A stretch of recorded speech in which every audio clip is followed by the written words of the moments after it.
Welcome to the Recovery Toolkit podcast. I'm Richie. I'm going to be your host. Throughout the series, we're going to talk to a range of different people who will give you tools and tips to help manage your recovery. The podcast itself is being brought to you by Epic Restart Foundation, who are a national charity who support people to rebuild a positive life after gambling harm. So today I'm joined by Chris Nicholas, and Chris is a bit of an influential figure in my recovery, and he probably doesn't even know that. But just by some of the stuff that he's went on to do has kind of give me new communities to be involved in, really. So we'll get onto that in a little bit, but do you want to introduce yourself and maybe just tell us a little bit about why you might have come on this podcast today with me? Well, you invited us for a start, Richie, so that was generally why I come on. Chris Nicholas, I guess here due to starting Iceguys, I suppose. But away from that, I'm a triathlete. Work at Sunderland Council, and just big on it's wellness, if that's not too a cringy word nowadays. But yeah, particularly men's mental health. That's what I'm all about. And then obviously recovery is a part of that. And I know a lot of people who've recovered, and I've recovered myself from a couple of things. So yeah. So men's mental health's massive, isn't it? Like that's a big thing at the moment, big topic, I think. And I would love to go into more detail of that in a bit. Take us back to early days of Chris Nicholas. What did that look like through your 20s and stuff? Through my 20s, it was a bit of it was probably one of the best times in my life, and one of the worst as well, all mixed in and veering from day to day, good and bad. It kind of went back earlier, I guess, in my teenage years. Grew up in Sunderland, born and bred, full on Mackham. And in my teenage years, developed acne, really bad. So that kind of dented my confidence a little bit. Which then led to finding ways to sort of reduce that, being so self-conscious. So into my 20s, going out partying, drinking, taking drugs. Nothing too heavy until probably about 22, 23, when I started taking cocaine and ecstasy. And that was when the kind of good times and bad times started. So through my 20s, going out clubbing, dropping pills, feeling brilliant, taking coke, and then feeling not so brilliant in the week. But then realising, like, around about 25, I would say, and towards 26, then I started to feel like constant anxiety, like all the time, 24/7. I worked at Royal Mail. I was a delivery driver, a parcel force, back in the day, and I was kind of driving around. I wasn't taking drugs or anything when I was out driving, but I was feeling like constant anxiety. I think it's like the side effect, isn't it, of taking that thing that gives you the high, but for every high there's a low, isn't there? Unfortunately, yeah. But again, I mean, it wasn't all. I mean, that makes it sound like it was like really dark times, and I was just taking drugs all the time, was addicted to drugs and things. But there was good times as well. Like them nights clubbing was brilliant. Yeah, had a decent group of friends. Used to play football like 2, 3, 4 times a week, Saturdays, Sundays. So until like you say, like 25 to 27 was the dark time. But and then how did you pull yourself out of that? What was the route out of that being something? Well, it was getting worse. 25 to 27, I've got like massive memory blanks, but I remember like the crap. So the anxiety was there all the time. I didn't quite realise until I started working on myself that I was anxious all the time, because it had been like a very slow build up to that point. I didn't suddenly drop into like it becomes the norm, doesn't it? Of cocaine. It just it's like it built that habit, but got used to feeling anxious. So it didn't just suddenly go from one day feeling fine to then the next day suddenly feeling like extra anxious all the time. And it was just getting steadily worse. And it was starting to affect work, because when I was at work, I started having like lower level panic attacks or anxiety attacks were getting worse. And then I can distinctly remember the day when it like came to a head that I was delivering. This is how long ago it was. I was delivering the Metro. I was on the Metro Centre round. I was delivering the Calais Pegasus, and we'd not long had the machines that people sign on nowadays. Like it's the norm now. But then, and I remember being in Calais Pegasus, handing over the machine to the girl behind the counter. She was signing on it, and this like panic attack, this just wave just came at us. I was sweating. It wasn't imagined either. It was like literally I could feel it rolling down like my face and into my shirt. Got the machine back and ran across the mall. And then when you delivery drive the Metro Centre, you would get in and out of the fire exits. That's how you got from the service yard into the malls. Burst through the fire exit door, slammed it shut and sat down behind and just couldn't breathe. And I was just sweating and I just didn't know what was going on. It was so, my chest was so tight and just like was choking for breath. And then calmed down. Gladly nobody, no the delivery drivers or nobody worked at the Metro Centre came at that time. So I got myself up, went back to the van and used my first ever mobile phone to ring the doctors and just like rang up. This was in the afternoon. I was used to the Metro Centre in the afternoon, and the doctors had said like, "Oh, it's too late for an appointment today," and I was just, "Please, can I have an appointment?" And the lady who answered the phone said, "Well, can you give us a minute? I'll go and speak to the doctor."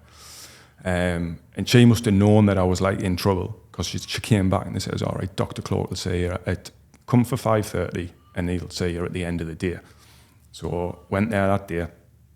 5:30 rolls around, and I was like late, and so I was sat there in the waiting room, sweating again. Same thing was happening, anxiety, building to a panic attack, and I was just looking at the door, I was looking at the time, I was looking at because then there was like a speaker where they'd call your name, so I'm like staring at this speaker, at once not wanting them to shout, and also wanting them to like call my name. And so I was just about to leave actually, I can't, I'm just in a state, I just want to get some fresh air. And then somebody come walking out, and I was like, I bet they're the last patient, then my name got called. So I went in, and that little walk, like I just pulled myself together, got in, sat down, and he looked at us, and I must have been in the right state. And he says, "How can I help?" I was just like, "Nothing." And he goes, "Well, what are you here for?" And I was like, "Oh, well, I've been feeling a little bit anxious and just struggling a little bit." And he says, "Oh, have you been drinking?" And I said, "No." "Oh, you've been drinking a lot?" And I said, "No," which was the truth. And then he says, "Have you been taking drugs?" And I feel emotional now talking about it, and I just burst into tears again. And then just told him everything, and he was like, "I'll refer you to," he says, "I'll give you some beta blockers to calm you down, and I'll refer you to speak to somebody." And that was Dr. Clark. And literally that moment walking out, I still felt like in a state, but I just felt like, because I told somebody, I hadn't told anyone I was struggling at that point.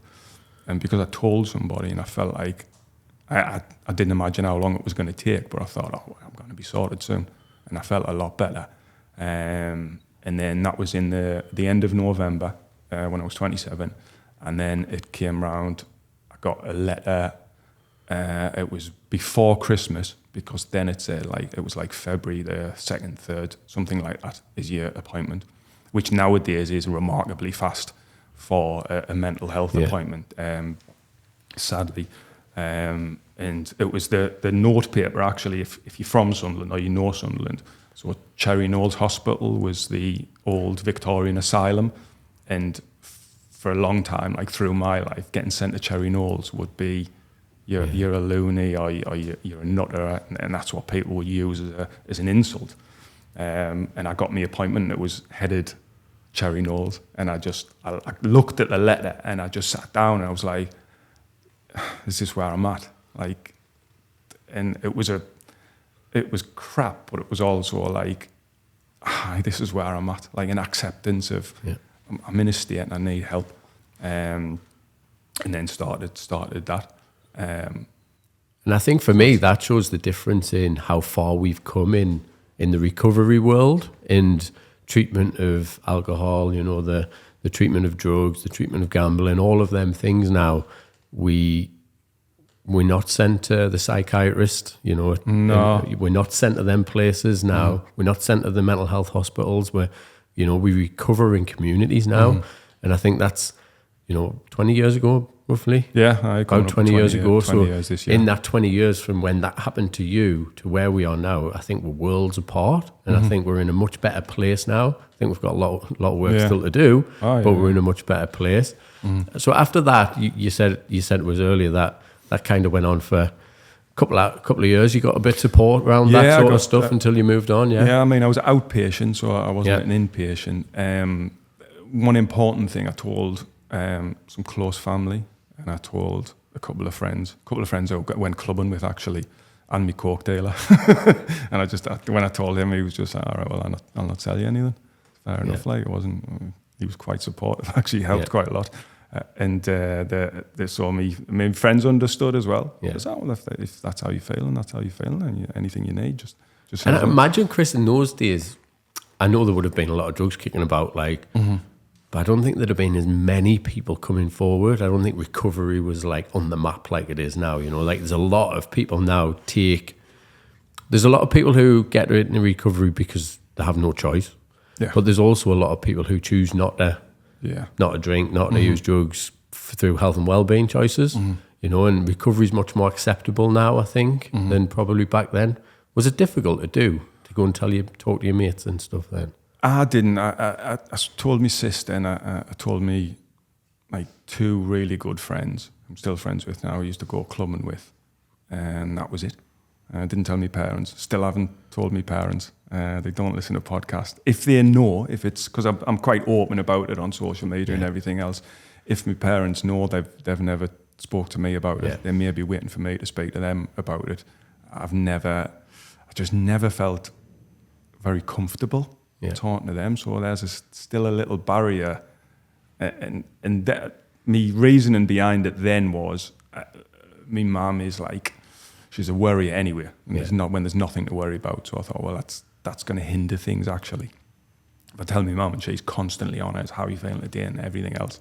And I didn't tell my dad because I didn't want him to have a secret from my mum. So that's kind of, I left it where it was.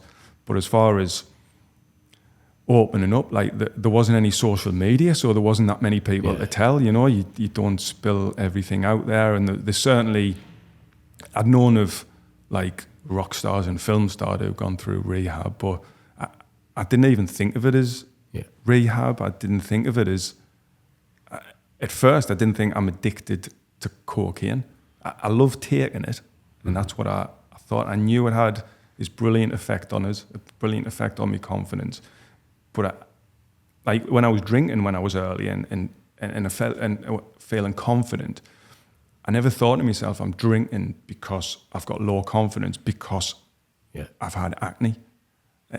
I only found that out, so to speak, or I revealed that for myself when I was in therapy. Yeah. And the psychiatric nurse was like, okay, well, we'll take it back. And I was like, well, it's only a couple of years since I've been really hammering drugs, so why don't go back there? So I want to find out why you were taking drugs. And I was just like, well, I just like the feeling of it. Yeah, totally. And I think a lot of people want to mask over, why was it? And I think it's really important to find out the why. I didn't want to talk about it. Yeah. I remember when he started asking about drinking, and he was asking, so when you went out drinking, were you drinking it because you're taking drugs to excess? Were you drinking to excess? I was like, not really. He says, well, go through a typical night out of Chris Nicholas when you're 18. And I was like, all right, well, before I'd go out, I'd have like 2 or 3 cans. And like at that moment, he says, why did you have 2 or 3 cans before you went out? And I was like, I'm not really sure. And then he was like, well, how did you feel before you went out if you hadn't had any cans? And I was like, I was a bit keyed up. And it was like, why were you keyed up? And he started digging in that area, and I was thinking in my head, again, I feel a little bit like choked up talking about this now, because I was thinking in my head, I don't want to talk about that. Yeah. Let's just get back to when I'm now. I'm 27, let's talk about now. And he was asking this, because I knew I'd spoke about a lot of stuff for him, but like, when I was like, I didn't speak to anybody about that, bear in mind, like, had acne, it was obvious, you can't hide, like unless you wear a balaclava, you can't hide it. But I never said to anybody how it affected you. I'm struggling with like looking the way I look. and nobody ever like teased us very much. Like I didn't have like nicknames. There was a couple of comments that were like, lads are It's the internal like though, that, isn't it? Thing, it's what's going on inside, isn't it? It's the completely, internal stuff. And it's we talk to ourselves more than anybody else talks to us. And if we're not talking to ourselves in a good manner or a good way, then that's where the damage comes from. The kind of constant thing in my brain was like, you look awful. That was the thing. Every so often, like I'd look in mirrors, and if there was a photo being taken, I'd like sly off a little bit and try not be in the background, something like that.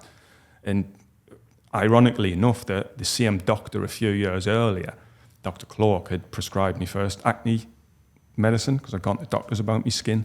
Tried like Oxyten and the stuff that was around then. I don't know if it's still out now, like, but it didn't touch the sides.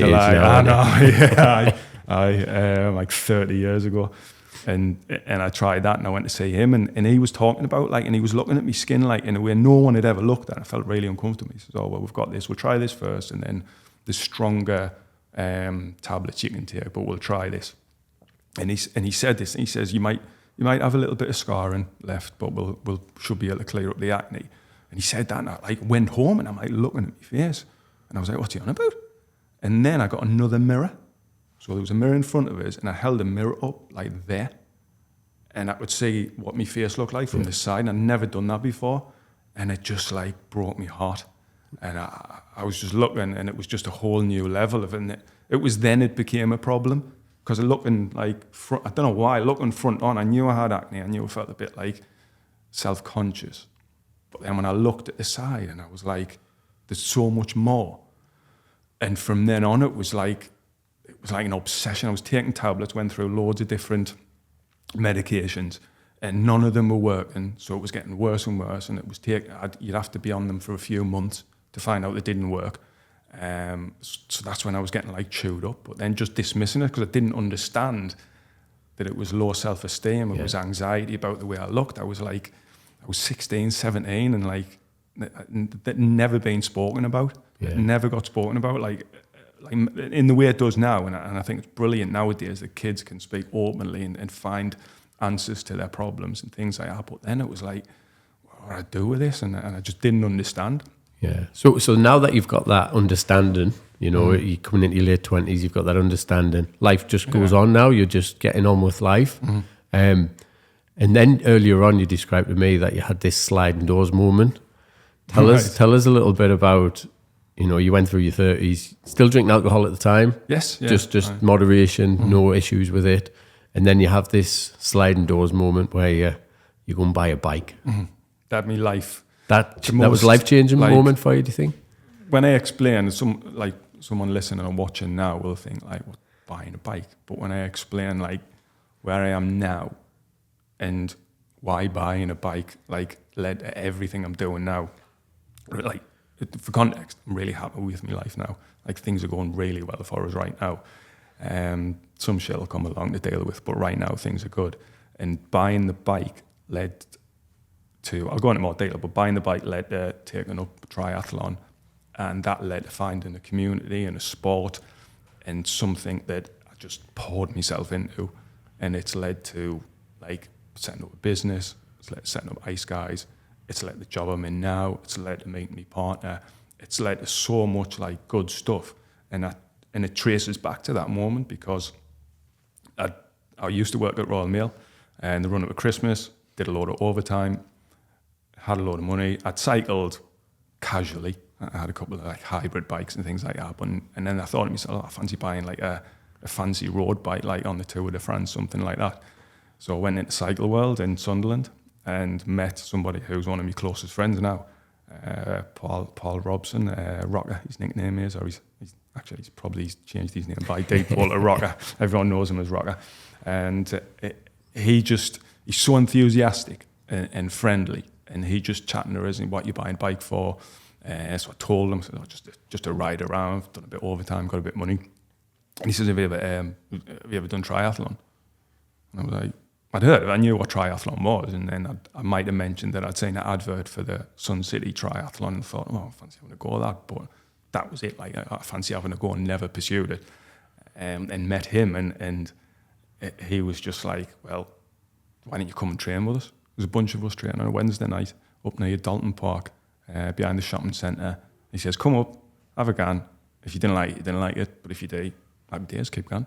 And then he was just talking about the sport in general. And I was like, I'm a sucker for anyone who's enthusiastic about something. So I kind of just went to that first session with a hybrid bike, pair of red footy shorts, everybody else on fancy bikes, Lycra, like pointy helmets and stuff. And I was just looking around. I was just like, Christ. But again, that community, when I turned up, even though I was on like a older bike wearing normal non-triathlete clothes, nobody like looked, or didn't feel like anyone looking at us saying, he's a bit out of place. It was all like, oh, you all right? Just like you accepted straight away into it. Just get stuck in. We're going up and down the road, dump your bike, and then start running. So I did 10 mile on the bike, huffing and puffing up and down this road, dumped the bike, started running, couldn't feel my legs throughout pretty much the entirety of the run. I was like, not dying on my arse, basically. This 12-year-old kid come running past us, pointed at us, the turn point, and then just whizzed off. And I'm like trudging along, trying to keep up. And then I finished, and it was just like, just felt great, felt amazing. It felt like I'd found something and couldn't wait for the next week, and then just kept going. My bike came, the bike that I ordered came, jumped on the bike, and then within a few months did my first race. It was a duathlon. Again, the Sun City Duathlon in Sunderland, which is a run, bike, run race. And so nervous beforehand, like I was in the Olympics, something like that. Like I was, like felt sick, running backwards and forwards to the toilet. And my race plan was just like cling on to the person at the back and then try and beat them in a sprint finish. And that was it, because I just assumed I'd be at the back. But finished like 96th out of about 120. But crossing the finish line, it was the similar like feeling to finishing that first training session. That first training session felt like an achievement. And crossing the finish line in my first race just felt like, I have done that. That's class like. And then signed up to some more races and then just went on from there. Just kept at it and became a coach as well.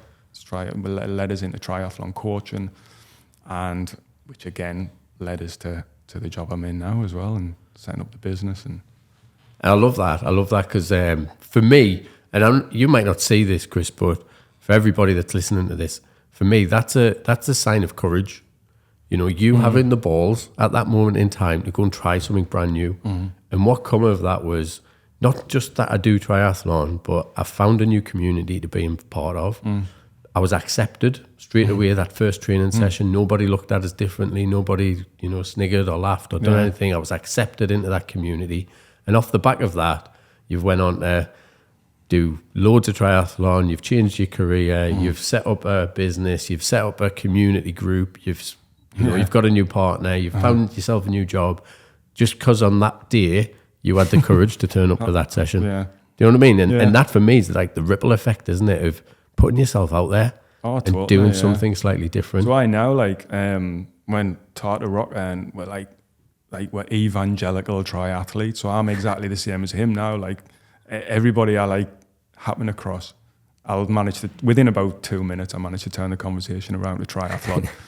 And then the first thing most people are going, I could never do a triathlon. I was like, well, actually, if you've got a minute, I'll tell you my story and you'll know that you can. It's not all 10 grand bikes and super elite fit people. There's so many different sort of ages and abilities and prices of bikes that you can join in with races. And it's, again, that the word community, that welcoming community, for me, was as much as important as the physical development. It was just... And something I go on about all the time with people is find your passion and purpose in life. Oh, yeah. And for me, like, every time I hear you talk or see posts on social media or, posts in groups and stuff, you can see the passion around triathlon, and the fact that you've found that passion just gives you a new lease of life, doesn't it? It gives you new purpose. Oh, yeah. I mean, with Iceguys, we've just last week, we've started a beginner's jiu-jitsu course. And the thinking behind that is that we're going to set up and provide different things. And my hope is, and I was talking to the two instructors, I said, my hope is that somebody will come along to one of the things, and if it's the jiu-jitsu, some lad who's never done jiu-jitsu before might be struggling with mental health or might not have a community, might be a bit like lonely. And that's a thing that affects men that they never taught them. No men, I've never met a bloke who said, I'm lonely. That's one thing like that's still quite taboo, I've found. But if they come to jiu-jitsu and if they find their triathlon, so what triathlon is to me, if jiu-jitsu becomes that, then that's happy days, that's a success. Because that's why I try to get people to do triathlon. So if they can get like 50% or even less of what I get out of it, then it's going to be a good thing in their life. Yeah, and I love that. But I want to take you back 10 steps, Chris, because we quickly got into a bit of Iceguys and what Iceguys does. Right. So out of triathlon, obviously you started doing a bit of open water swimming and being in the sea and stuff. And then off the back of that, you set up Iceguys. Now, anybody that's been or listening to this podcast will have heard Iceguys mentioned, because there's quite a few guys have been on this who go every Sunday to Iceguys in North Tyneside, in Tynemouth, and join in that group. But you set this group up in Sunderland, didn't you? Initially, this Iceguys was set up in Sunderland. Tell us, where did Iceguys come from? What was all that about? I'll always admit this. We're copied off Wild Sea Women. It's as simple as that. Because there's enough people who know that story to know that. So my mate Haley, she set up Wild Sea Women, which is like an equivalent group for women. And they started about 3 or 4 weeks before we did. And they're like the women that were going there had asked, is there a men's group? And at the time there wasn't. There was men that dipped in the sea, like there always has been, but there wasn't, to our knowledge, an organised group. So she suggested it to me, and I saw what they were doing. Again, it's a little bit like she was dead enthusiastic about what she was doing, so I was like, oh, all right then. So we set it up in 2020, so it was June 2020, kind of between the lockdowns. And we started it with 9 blokes on Sunderland Beach, and it was, at the time, it wasn't like it is now. It's like our ethos is improving men's mental health. It was just about getting some blokes together and dipping in the sea and having a bit of a laugh. It wasn't, we're going to start this thing that's going to become a community interest company that's going to spread out into a few more dips, and we're going to do this and we're going to do that. It was just, let's get together on the beach and have a dip, and it kind of grew organically and slowly from that. And I love the fact that it was never meant to be what it is now, but organically it's got there, you know, and from small acorns come big oak trees, don't they? And I think that's testament to the way that you done it, you know, because it wasn't starting off like, I have this ambition to have this big thing and loads of people dipping all over the country and all that sort of stuff. But it just happened, didn't it? And 4 years on now, you're now talking about how Iceguys has now become a bit of a community, not just a bit of a community, a massive community, hasn't it? Huge for me. There's a lot of people in that community in 4 locations now. 4, yeah. We've got locations. Sunderland, Tyneside, Northumberland, up at Boomer Beach, and over in Ayrshire in Scotland. There's that. But kind of like 4 dips, like one community, so to speak, because we're all on our WhatsApps and Facebook and things like that. And there's a few crossover dips that we've done, but yeah, it was never, there was no grand plan. And even when we were talking to people about setting up a community as a community interest company to get funding in, it was like, yeah, all right, then we'll do that. And I kind of thought, wouldn't it be good to make a living out of it, or it would be great to do something like that, but let's just see how it goes. And gladly, it was never set up as a business, so I never had any pressure to make a living from it, so it's been allowed to just grow in the way it's gone, and like I haven't took a penny out of it yet, and if I never do, if it doesn't grow beyond what it is now, I'm happy with that. I feel like it's been a success, and if it grows a bit more, then happy days. But I'm happy. You're in that place now, aren't you, where the dips are good to happen. You know, they're happening religiously, and like you've just mentioned there, you've started doing other things with Iceguys, you know, so other things that can benefit men's mental health. So, and I love this. I love these bits, if I'm honest, because I don't think there's enough. You know, there's lots of stuff out there, but I don't think there's enough that brings men together. And like you said there, if somebody has the courage to go and try something new, taekwondo or whatever it is, then who knows if that's their tribe, their new tribe, their new community, their new passion. For me, I always talk about finding golf.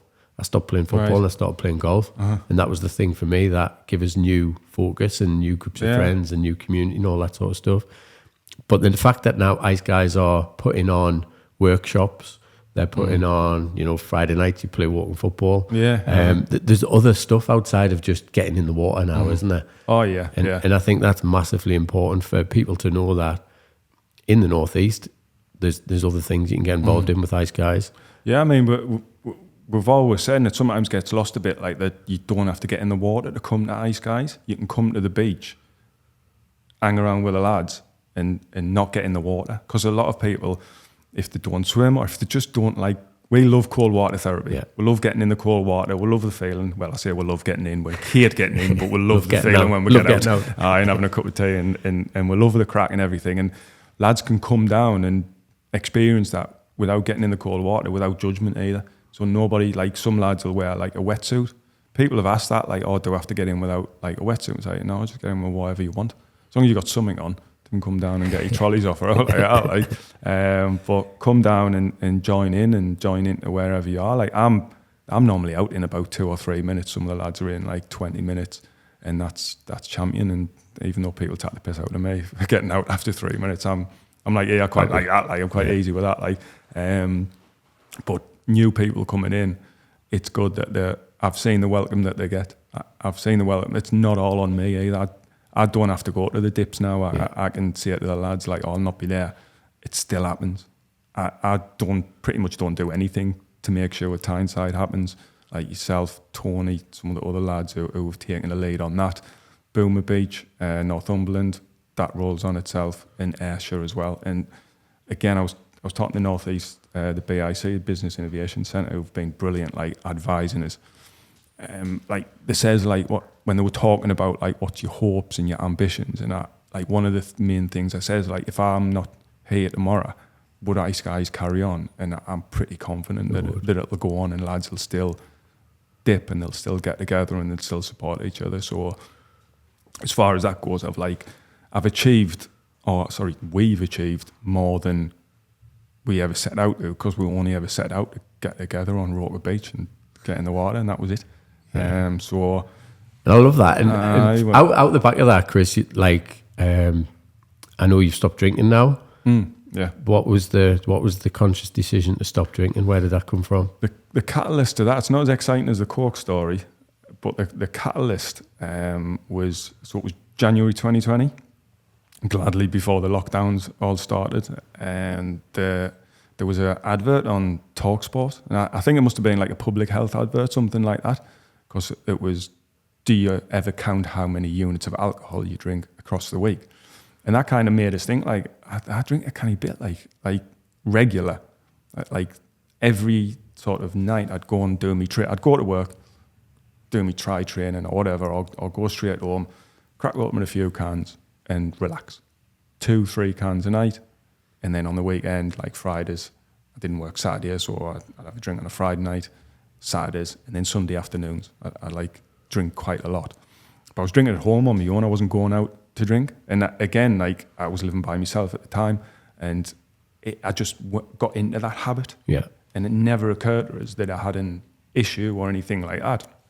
Never felt like rough. Nobody ever said to us, are you drinking too much, or you stink of drink, or anything like that. I'd have some like daft, stupid arguments on Facebook with people that I never linked until I stopped drinking that weren't happening anymore. But yeah, and so that advert came on, and I started thinking, and then I was like, I couldn't remember a day when I hadn't had a drink. So I'm driving around, still working at Parcel Force at the time, driving around, and I was like, that's not good, that, like. And it was before Iceguy, so again, like the whole mental health thing wasn't like high on me sort of agenda, so to speak. And so I was like, right, well, I need to address this. Like, so at the first I was like through the week, midweek, I'm not gonna have a drink. Then on the weekend, I'll still have a drink. So happy days. And the Monday and the Tuesday of that week, I really wanted to have a drink. So the Monday I'm driving now, because what used to happen, I'd have a couple of cans and then sometimes I'd wake up the next morning, up early for work, feel a bit groggy and think, oh, I'll not bother having a drink. But when 12 o'clock, 1 o'clock and the day comes around and I've pulled myself around, I think, I'm feeling all right now. So I'll go on training, do me try training, never go on the way of that. And then I'll have a couple of drinks to relax, happy days. And never thought it was an issue. But that Monday and Tuesday of the first week, I was like really wanted to have a drink, and I had to battle to not go into the shop where I usually can, buy 4 cans and then go home. So that Monday night, like really bad night's sleep because I hadn't drank to relax. When Tuesday, exactly the same thing. Wednesday, I started feeling a little bit better. The Thursday, Friday, like a fog that I didn't realise was there lifted. So like I just felt lighter, had more energy, I'd sleeping better. Like this was within like 5 days. It wasn't even a full week. So on the Friday, because I'd said to myself, I'll still have a drink on a weekend. I was like, I feel I'm not going to bother this weekend. I've got an out on. There's no like parties or anything like that. There's no reason to drink, so I didn't have a drink. And then just because I felt better, I just kept it going. And I'd done 2 weeks, and I was like, this is good, like. And then I was like looking at the money. I was thinking, I've saved a bit of money here. And then it just carried on, and then it went on and on into like the summer. That was when we set up Iceguys, and I just carried on. And then it was more like mentally I felt better, so I started like putting all the things together and just thought, I'm gonna carry on. It was never falling down drunk, gone to fights and got arrested. It was, and then thought, God, I need to sort my life out here. Certainly chalk and cheese, like the cocaine in my 20s, where I was just like, I'm screwed here, like, I need to do something. It was just like, I feel a bit better. And that's the story I tell the people. If they ask why I don't drink, I just tell them that, and that's it. And it's carried on for, it's well over 4 years now. And the money I saved was like, it's a few £100 a month, like I was spending when I look back, and God knows how much that would be now, because when you see the price of alcohol, and especially in the bars and stuff. I think a lot happened in that 4 years though, hasn't it? As well, you might save money, you might have, the fog's lifted a little bit, you've got clearer cognitive thinking, and you're kind of in a better place. But you've done a lot in them 4 years. Yeah. Did you think you would have done a lot if you'd still been drinking 2 or 3 cans a night? I think the energy levels that I got from not drinking have massively helped to do everything I do. Like just this week, actually, I've had to like see it. Like I've had to cut some from next year. I've had to drop something. So I was thinking to myself, like recently, I've been struggling to fit everything in. Yeah. And some things have gone by the wayside that I really wanted to get done, but I just haven't been able to do everything, because sometimes I still get a bit exhausted and tired. So like I've shuffled things around a little bit, and then I'm dropping something from next year. Nothing that's gonna like negatively affect any people but it's just gonna give me a little bit of time and a little bit of not one less thing to think about. Whereas in the past, I might have just carried on and ploughed on, but certainly not drinking. When I look back the last 4 years, when I added like Iceguys into the mix, which I was already triathlon coaching and racing and working full time as well. So Iceguys isn't a living. It wouldn't have been done. I know for a fact it wouldn't have been done, because the time I spent drinking and then the energy levels I had when I was drinking would have been impossible. Yeah, and I know that a few times you've mentioned working at Royal Mail, but then also your passion became triathlon, health and well-being, looking after yourself, men's mental health. Yeah. And you've eventually now moved into a new job. Yeah, I mean, so Royal Mail, a couple of years ago, there was industrial action, and it's gone through a lot of change and gone through a lot of stuff that's made me at the time think like, is this going to be the rest of my life? Because I'd already totted up. By the time I retired, I'd done 48 years in Royal Mail, and I was looking forward to that moment. I was looking like every time I'd reach like 15 years, 20 years, 25 years, I was really pleased, because I absolutely loved the job, and I would I wouldn't now, but like back in the day, like from a couple of years ago, I would have recommended anyone join Royal Mail because I loved it.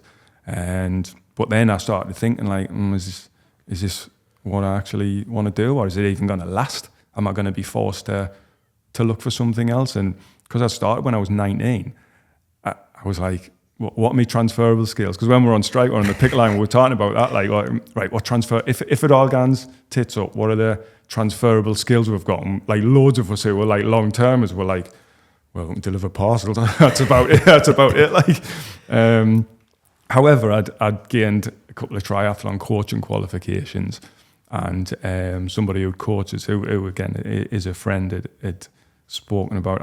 I'd gone to Swim City in Sunderland just to watch them coach, and I'd helped out just to like add a little bit of experience to me coaching. And then they had a job, and he says, and he was asking about the strikes actually. He's, even though the job didn't work out for me personally because of the hours, the lad that owns Swim City like changed my life in quite a fundamental way by offering us that opportunity to change jobs. He's called Johnny Carlisle, by the way, so a little shout out to him. He said, like, why don't you come work here? And I was like, right. And it took us 2 months to decide, because from 19 to like 45, like my life, or a big part of my life, had been Royal Mail, working at Royal Mail and Parcel Force, and also being a union rep for the CWU.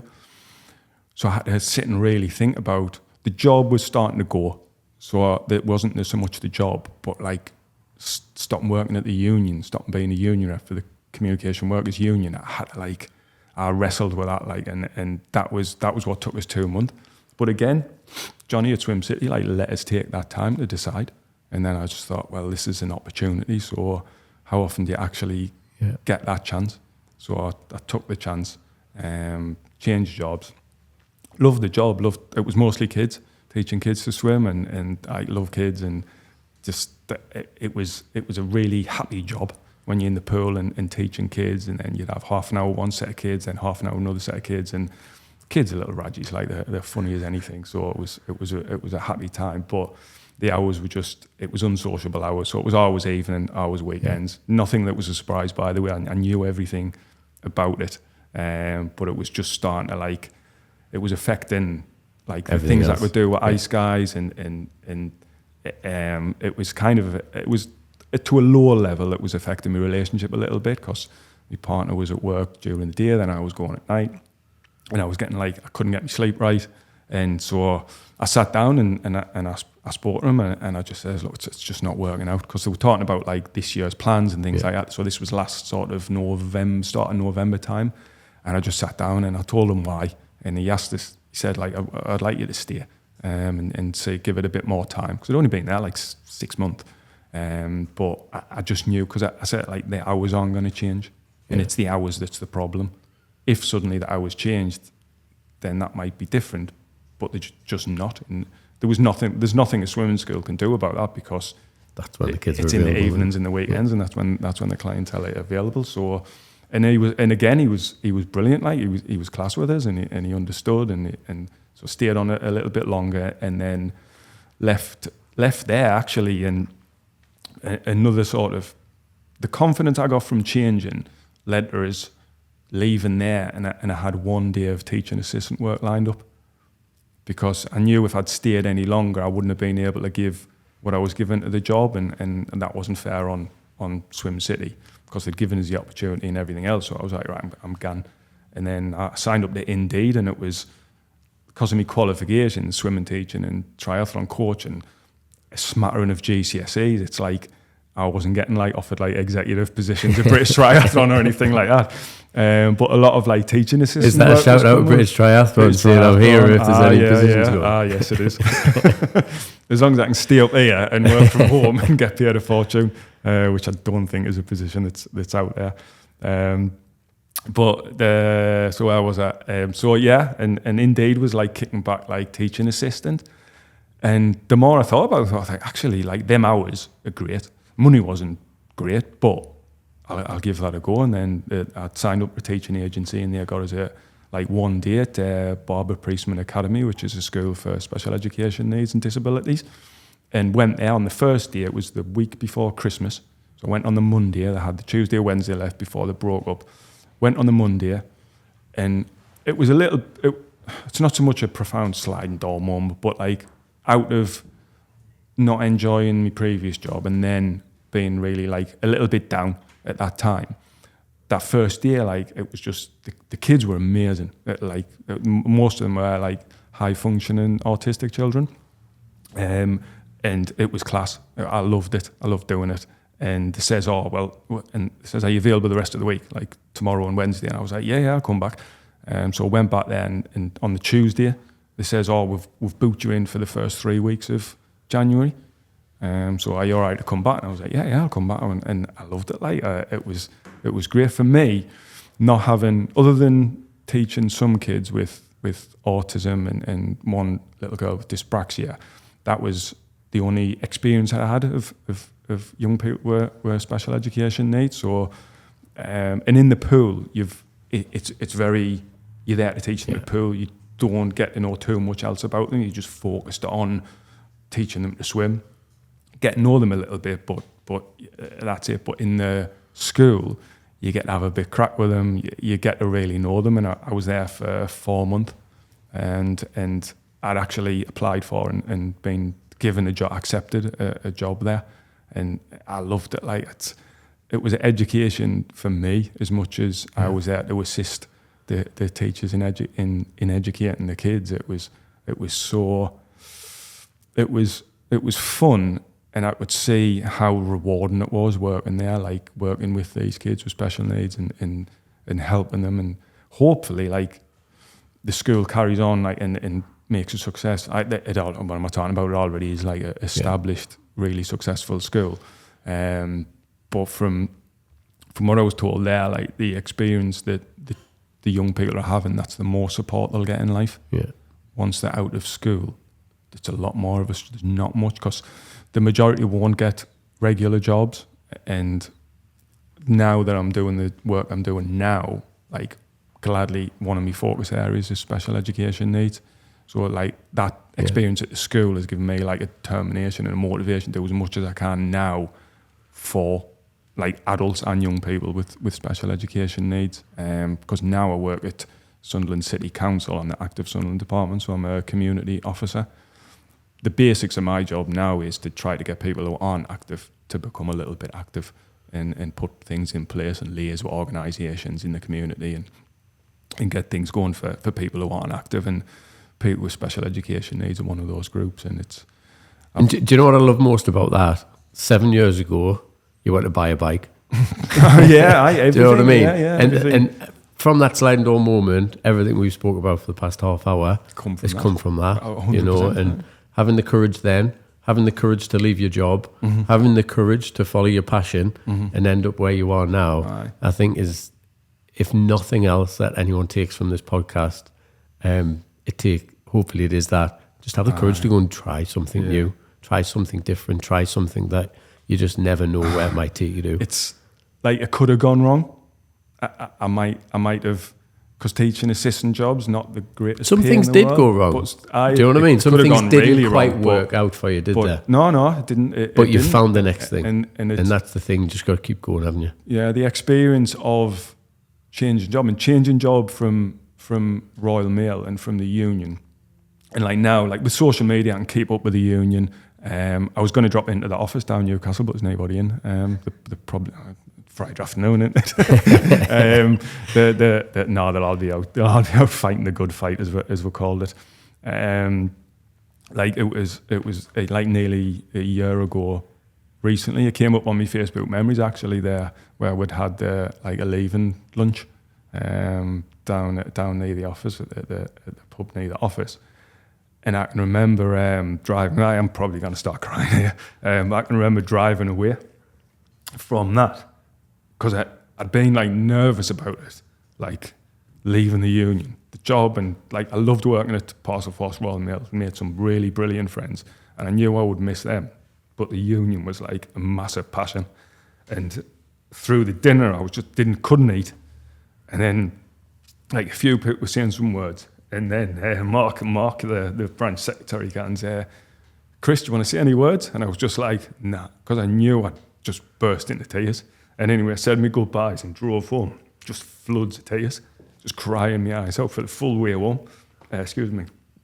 But like looking back now, like happy tears. Like I'm not crying here because I'm upset about life. I'm crying because like the memories built up were just class. And so that was like the state I'm in now is why it took us like 2 months to decide. But again, we're talking about having like the courage to change and just have a go. Because I was talking to a few people and I was like, well, what if it doesn't work out? And they were like, if it doesn't work out, just go back to Royal Mail. You're going back to Royal Mail, or you get another job somewhere else, or you never know. And if somebody had said to us, like within a year, you'd be doing the job I'm doing now, I wouldn't have even thought of it. It wouldn't have took 2 months. I'd been right, so in a year, I'll be doing what I'm doing now. Like unknown's difficult though, Chris, isn't it? I think terrifying. Unknown is difficult to take that step because we're all shit scared of the unknown. Yeah. You know, if we know, we can kind of find a way to deal with it. But that unknown of what's going to happen, it's hard. When it, like the weekend, I'd left the swimming job, done my last shift there on the Saturday, and I was due in the school on the Monday. Weirdly, that weekend, and this will go back to Iceguys, that weekend I felt like quite positive, and not because I'd like left the job that hours were affecting us. It was just like I took on board like everything people had said to us when I left Royal Mail and saying like, don't worry about it. Like, just someone says like, and at Iceguys on the Sunday, they were saying like, oh, like what's happening? Are you doing and stuff like that? And I was like, I've got 1 day of work lined up at the minute, so I don't know. And nobody gave us any groundbreaking advice. Nobody said to us, I'll tell you what I'll do. I'll sort you a job out that's going to set you for life and things like that. Or nobody said like, oh no, there's a job getting here, there's a job getting here.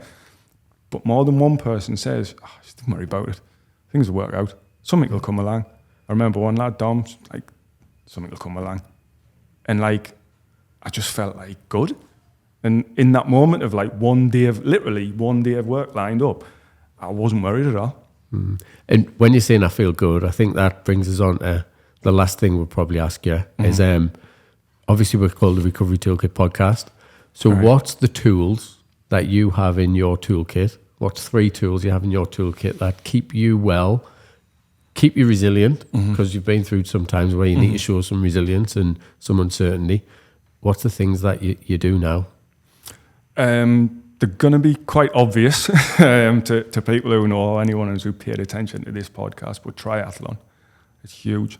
And it's not the sport, it's the community I found in triathlon. Yeah. It's not, even though I love swimming, I love cycling, I love running, I love putting them together, I love racing. I've got a race on Sunday and I'm buzzing about racing on Sunday. I love looking back at like the medals I've got and like for participation, by the way, I've never won, never come first. But when I think about that community and what I found there and the support that I found, like that's why, like that's top of the list. Yeah. That's first and foremost. That more than anything, without even trying, like triathlon, like supports us in a way that I hope anyone struggling out there now, like try things and try and find something similar, because that's like one of the foundations. The other one is like Iceguys and that community that's there. That comes, like that's huge, because some people might not realise that I get out of Iceguys exactly what everyone else gets out of Iceguys. I don't run it like standing back. I run it because I need it as well. Yeah. I need that community. I need to go down on a Sunday morning and say the lads, like I've just mentioned there, like when I was worrying about the 1 day of work, and it was just a couple of lads, I didn't worry about it. Something will come along. Oh, yeah, we're going to sea. Go on the sea and had a bit crack and had a bit laugh, forgot about things for like half an hour. So there's that as well, and like family and friends as well. Like I've got some like really good friends. I've got like small but really close family, like my sister. My parents are great. couple of really close cousins, and like my partner as well. Like she's awesome. She came from triathlon as well, so that's another thing. And like the community that's around us, like they're not. I know you asked for 3 things, and I've named a few there. Like, but for me, the one thing that's got a lot of different sides to it is that community that's around us. Yeah, the community that, like, I guess I've attracted, or the community I've gone out and found as well, and that one thing that really supports us. Because now I know, like, I know a good, like, maybe 10 people who, if from that community, who I could go and see, like, oh, I'm struggling here, like, can you give us a bit of advice, or can you help us, or do you want to go for a swim, or do you want to go for a run, and we'll go out and we'll do that. I've got that there. So having that community is the foundation of, like, one, me recovery. Still think about, just talking about it recently, like how, like, even though it's been nearly 20 years, I still think about cocaine. Not as much now that I'm not drinking, but I still think about how much I enjoy taking it, and the buzz and everything else. And I'm going to be honest, like, I haven't found much that gets close to, like, the feeling you got from taking a few lines. It just, that is what it is. But having that, the community that's around us now, and there's a lot of different parts of that, whether it's the job, whether it's triathlon, whether it's Iceguys and everything else, and the breath work I do, and the things I read, the podcasts I listen to, like this one, and like things like Rich Roll, it's all part of my community that's around, not the community I own, I created, but like the community that's around me that I feel like I belong to. That's what keeps us in recovery. And I know that if I said my partner, my family, like, I'm struggling, and I have, like, not with like substances or like drinking's been fairly easy to give up, certainly in comparison to cocaine, but it's not all like a bed of roses. Like last year when I was struggling with the job change, whether it was leaving Royal Mail, that was a struggle. And then like in the autumn when I was like struggling a little bit with the job I'd gone to, there was a couple of points where I've like, oh, I messed up here. Like I should have stayed at Royal Mail. I've ditched the union and I'm not enjoying it. And I felt like I'd got to the point where I was taking the piss a bit out of the lad I was working for, because like he'd offered us the job, and I was like, I'm going to drop him in it. I'm going to tell him I'm leaving, and I felt bad for that. Like, and so there's times when I struggle, and there is going to be times when I'm struggling. Like everyone's going to lose someone close to them. Like my parents are like getting on, and that, like, they're both in their 80s now, and from time to time, even though they're both like for 80-year-olds, their minds are still there and everything else, I like think that's coming. It might be me. Like something might come to me. I've got like a mate who's recently gone through a cancer operation. I've like been visiting him, and like that could be me. At any moment, something could go wrong. But now, like I don't, because I've got that community. Even though I'm going to have struggles, I'm kind of like, I'm comfortable that I've got enough support to get through them. I don't want them to happen, but I'm not anxious about them. I haven't got anxiety. I don't think to myself, oh, I hope my parents didn't die. I hope I didn't get cancer. I hope everything's just nice and happy. I don't think like that. I think like things are all right at the minute, but if something comes along, I've got plenty of people that'll help us deal with it. But try and make them changes now. If you're struggling, like, go and find a community. There's Iceguys, there's podcasts to listen to, there's things like Andy's Man Club, Space Northeast, who operate out of Son of James, the lad who runs that is doing really good work, like peer-to-peer groups for men's mental health. There is lots of help and lots of things for you to do to put in place that community, and it works. It'll help. Yeah. So, and I love that. For me, community has to be at the heart, doesn't it? Aye. If community's at the heart, you've got a chance. Chris Nicholas, thank you very much. It's been a pleasure. Thank you for inviting us on. I hope somebody took something from it. If anybody wants to reach out to Chris, then obviously Iceguys are all over social media. Yeah, feel just free to hi Iceguys in Facebook or Instagram. We'll pick that up. Just drop us a message and we'll do what we can. Thanks for listening to the Recovery Toolkit podcast. If you took something positive from it, then why not subscribe? If you or somebody you know has been suffering gambling-related harm, why not head over to our website where you can join our community? The link is in the show notes.